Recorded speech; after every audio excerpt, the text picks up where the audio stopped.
have difficulty explaining to somebody why, that should be obvious. That should be a self-evident truth. That you shouldn't go around wanting to murder people. Not only could society not survive, but that's just a tremendous violation of everything that I hold here as lying.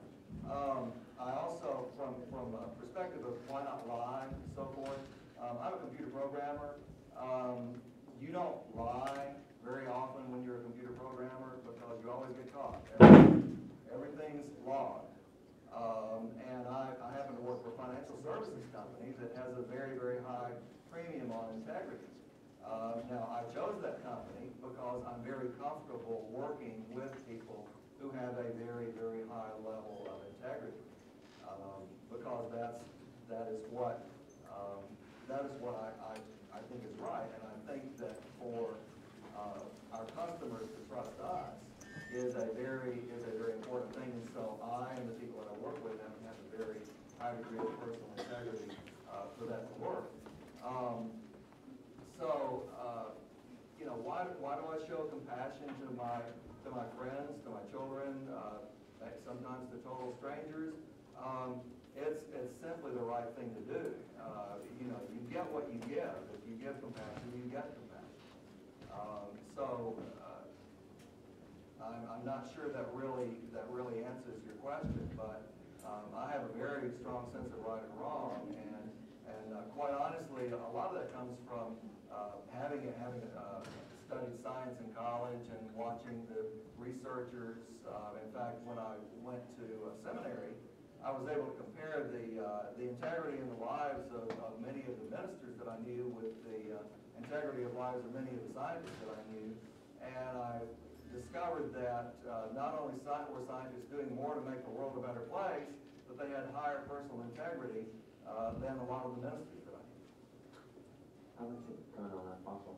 I would say this, that it's very difficult to define what's crooked without some sort of standard of straight, just like it's hard to measure darkness without some sort of concept of light. This is the point that the church makes, is how can we define what is evil without some sort of concept of good?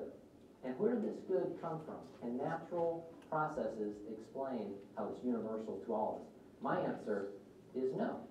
And that's the answer that's been put forth by multiple PhDs you saw here tonight. And I feel like it certainly undermines the atheistic worldview. We got down to the last two questions here, so on the left. Yeah, don't be nervous, John. I don't have to say. I appreciate that you left the Bible out of it, Drake. I think that's it made sense as far as the way to approach the audience, and certainly as a contrapositive to what Bob had to say.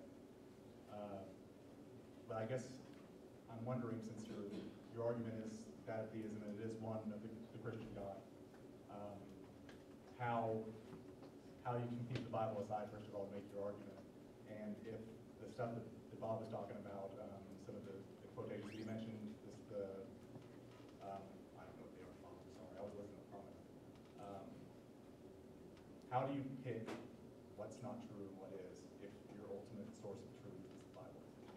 That's a great question. I'd like to speak personally for this question. I am a Christian, and I do not consider myself a Bible buffet Christian. So I don't pick and choose what I want to accept or reject as though it's some sort of convenient matter for me. And I think that really lends itself to even more problems within a theological scope.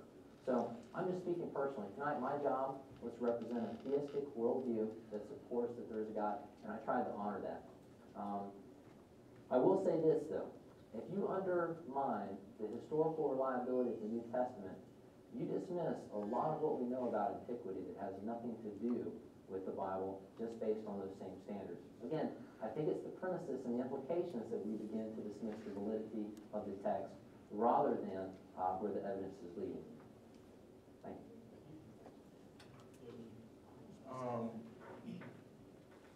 Several things about the validity of the text keep coming up. I think that some of this is answering a question that a lot of people are not asking. The idea that how do we know that we've got a reliable text? How do we know that what we've got is similar to the originals, and if we can prove that, does that prove that the originals are true? I think that's a bit of a red herring. You can look at the Book of Mormon. I have a copy of the Book of Mormon here, and there are literally millions of variations of the Old Testament and New Testament, different manuscripts and so forth. You don't see that in the Book of Mormon. You see a high degree of uniformity. That's because they run it all off on the same printing press. There's nothing miraculous about it. It's very, very reliable related to the originals, but the Drake and I, neither one of us believe the Book of Mormon. That's a red herring.